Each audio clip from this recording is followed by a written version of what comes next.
important win for Arsenal because it means that they are top at Christmas.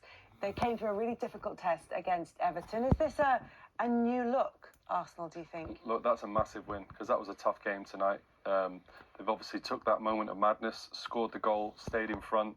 Few difficult decisions for the referee, but ultimately it's about winning, especially at this stage of the season, being on top of the league because they know they've got a dominant Manchester City breathing down their necks. The only problem is that they have been here before, Shay. Yeah. They have been top of the Premier League table at Christmas, and they haven't yet won it when they've been top at Christmas. Is that a note of caution, or is it an experience that they can lean on? Well, you hope Arteta and the Arsenal players have turned off for this segment, but look, they'll be questioned until they get their hands on this trophy. There's no doubt about that. There's a big blue lorry coming behind them in Manchester City. Pep Guardiola and his squad, as Joe rightly said before, are powering again back up to speed. It's going to be a great race, and Man City will push them all the way. It is going to be a great race, and there's still more games to come from today. But there's just one Premier League match that take place tomorrow.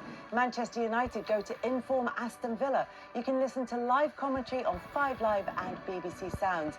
And then Chappers is joined by Wayne Rooney and Dion Dublin for Match of the Day at 10:30.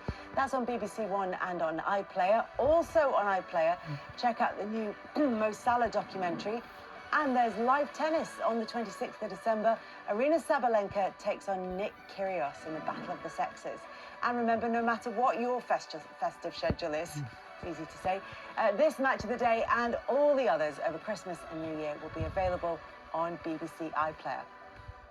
We'll be at the Vitality Stadium later in the programme, but here's Bournemouth's boss on how the club put on a show for some budding coaches. Coaches, basically we copy each other.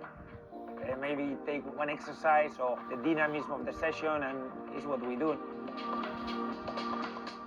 I'm Andoni Iraola, and this is More Than a Game.